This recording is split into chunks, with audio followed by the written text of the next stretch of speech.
Halika dito. Sandali lang. Maki, hindi kita dapat kinakausap eh. Yun yung utos ni Ma'am Betsy sa akin. Huwag ka mag-alala. Sinugurado ko na walang makakakita sa akin. Tsaka, bakit naman niya iutos sa'yo yan? Monique, parang may sasabihin ka sa akin kahapon pero dumating si Betsy. Tungkol ba to sa kanya? O tungkol ba to sa nangyaring gulo doon sa supermarket? Kung may alam ka, sabihin mo na yung totoo. Lumapit ka na kina Gina at Gerald. Maki, wala akong sasabihin, okay? Wala akong alam.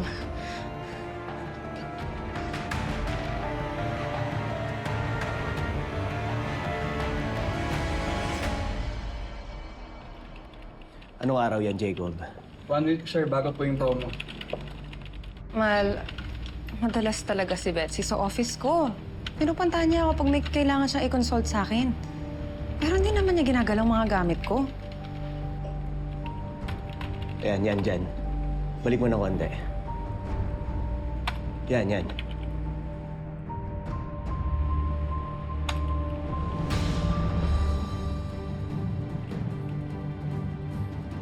Ayan.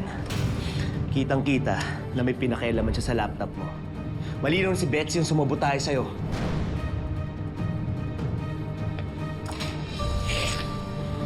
Sabi ko na eh.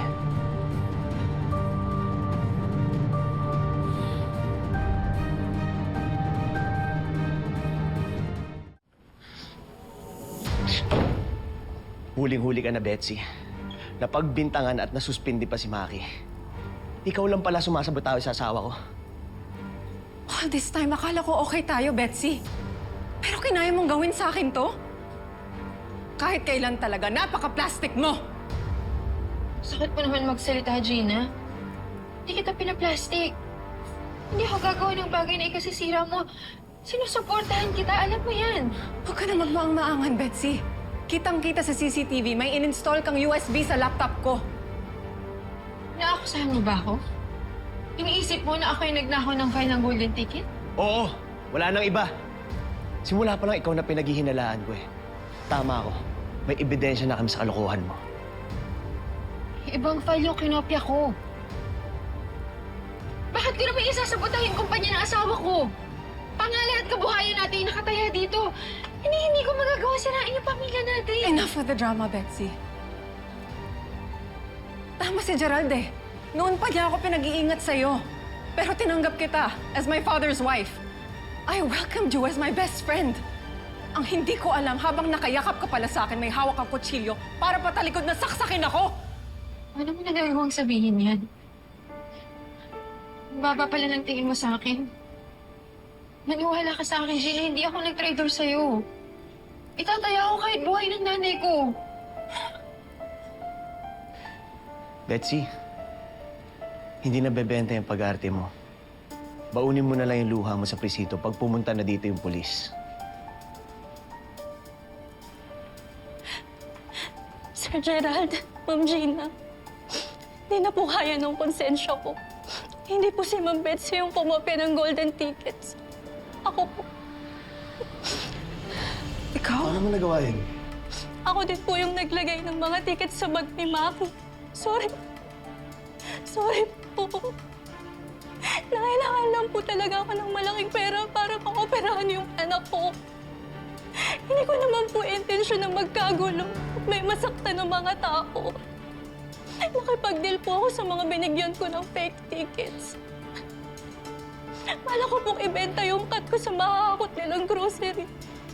Gusto ko lang pong kumita para sa anak ko. O ano, natauhan ka na?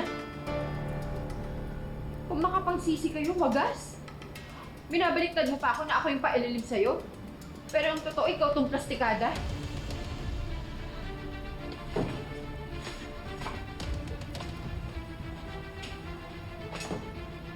Ma'am Gina, sana mapatawad niyo po ako.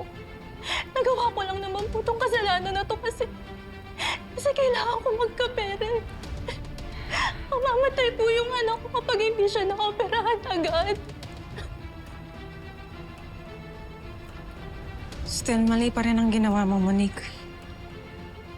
Bilang nanay, I will try to understand, but you have to face the consequences of your actions. Dapat kang makasuhan. Gerald, kung ako nasa posisyon niya, hahanap din rin ako ng paraan para maligtas ko yung anak ko. Pero mali ka pa rin. Marami namang ibang paraan. Ma'am, hindi po akong kasuhan. Kawawa naman po yung anak ko.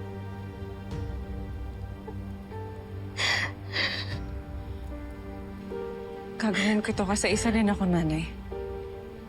Payag ako na hindi ka nasampahan ng kaso. I'm your superior na ako ang kailangang managot sa kasalanan mo. But I'm sorry. Hindi ka na pwedeng magtrabaho dito, Manik.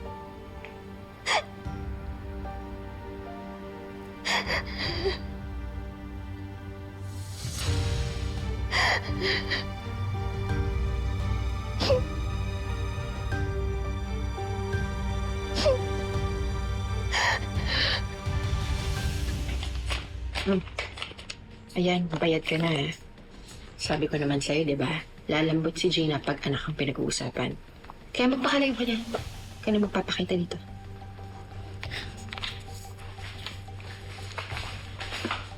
Kung hindi lang ako gipit, hindi ako magpapagamit sa'yo. Hindi ko yung gagawin kay Ma'am Gina dahil disente at mabuti siyang tao.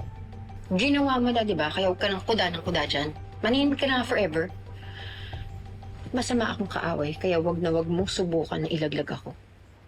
Nagkasala ako para sa anak ko. Pero ikaw, ewan ko. Basta hindi mo deserve maging miyembro ng pamilya nila dahil napakasama mong tao. At serang palaka ka? Ginawa ko ng gusto mo, di ba? Kaya hindi ako papayag na saktan mo ako ng walang kapalit! Pakakita dito. Aray ko!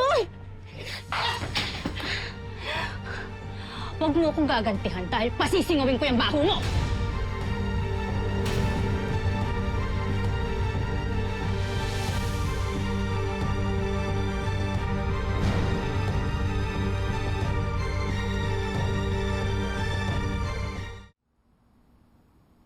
Ang pakiabot nga yung tinapay.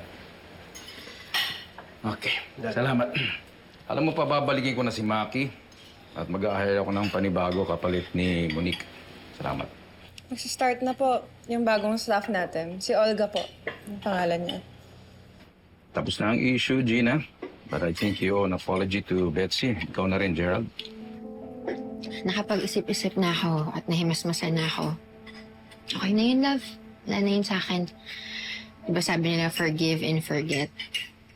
Tsaka pamilya naman tayo. Mother-in-law ko ni Gina. Kaya dapat, mas lawakan ko pa yung pag-unawa ko kaysa sa kanya. Diba? Betsy, thank you so much for understanding.